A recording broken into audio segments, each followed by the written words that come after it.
फाइनाय जानुवारि 22 सालमारिओ अयोध्याय राम मंदिर फियक जाकनाय जत हाकतनि सनातन तंथारतै तंनाय रक श्री राम मताय पुजिलायो आसालम मताय मंदिर फियक जानानो तै जत सनातन तंथार तै तंनाय रक खातुम खाजा अंलायजाक तै खाकसा बखा कक्ति सालो मकर संक्रांति एबा हांग्रे साल जेंजंमानि बिसिंतै चेंगि रेखा स्वच्छ भारत तांपतां मकर संक्रांति सालनि सिमे हाकतनि जत मताय नक रग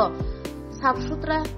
तनानि बागै कयखा मंत्री बखरक नरेंद्र मोदी जी आबनो रुगैनो हास्ते बीजेपी बदलनि बखाक्ति चेंगि रेजाका साफ सुथरा तांपतां कक्तिसाल आगरतलानि जुदा जुदा मताय नगर साफ सुथरा खलायना बागै अंखरका बीजेपी हास्ते कास्कु राजीव भट्टाचार्य जनक खबै पुर निगमनि मेयर दीपक मजुमदार बीजेपी नेत्री पापिया दत्तनो कारिब बीजेपी बदलनि तै गुबुनि आदंर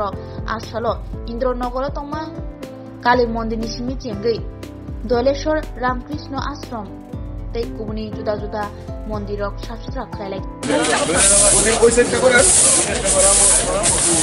আমরা লন্ডন আজকে রাউলে আনতে শুরু করেন না সবাই ভিডিও বানান আমরা আরো নাই তো একটাই ভিডিও আনতে যাচ্ছে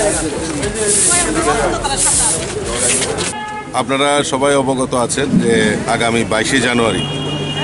আমাদের অযোধ্যার রামলালার মন্দিরের প্রাণ প্রতিষ্ঠা হতে চলছে। তো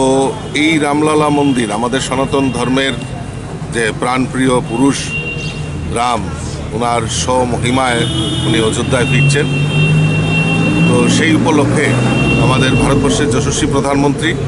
উনি আহ্বান করেছিলেন যে মকর সংক্রান্তির দিন থেকে অর্থাৎ 14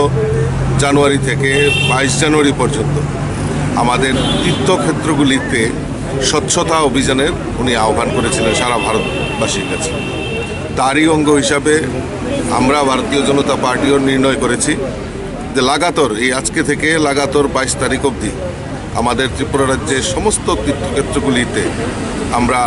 এই সাফাই অভিযান আমরা অংশগ্রহণ করব। তো তারই অঙ্গ হিসাবে আজকে আমরা রামকৃষ্ণ মিশন ধলেশ্বর সেখানে আজকে এই সাফাই অভিযান আমরা নয়বনমালীপুর থেকে শুরুয়াত করেছি। মাননীয় মুখ্যমন্ত্রীও জগন্নাথ বাড়ি থেকে উনি যাত্রা শুরু করেছেন। পর্যায়ক্রমে প্রত্যেক দিন আমরা কোনো না কোনো ধর্মীয় অনুষ্ঠানে আমরা যে তীর্থক্ষেত্র যেগুলি রয়েছে সেখানে আমরা সাফাই অভিযান করব। তো আমি আপনাদের মাধ্যমে সমস্ত রাজ্যবাসীকে আহ্বান করব, আসুন সবাই মিলে আমরা এই রামলালার প্রাণ প্রতিষ্ঠাকে সামনে রেখে আমাদের যশস্বী প্রধানমন্ত্রীর যে আহ্বান যে সারা উনি দিয়েছেন নারা দিয়েছেন যে তীর্থক্ষেত্র সাফাই অভিযান স্বচ্ছতা অভিযান সেটাতে সবাই সামিল হয়ে আমরা মোদিজিকে আমরা সমর্থন করি এবং আমাদের এই রামলালার প্রাণ প্রতিষ্ঠাকে আমরা স্বাগত জানাচ্ছি, অভিনন্দন জানাচ্ছি, শুভেচ্ছা জানাচ্ছি। তার পাশাপাশি আজকে মকর সংক্রান্তি সমস্ত রাজ্যবাসীকে আপনাদের মাধ্যমে আন্তরিক শুভেচ্ছা এবং অভিনন্দন জানাচ্ছি।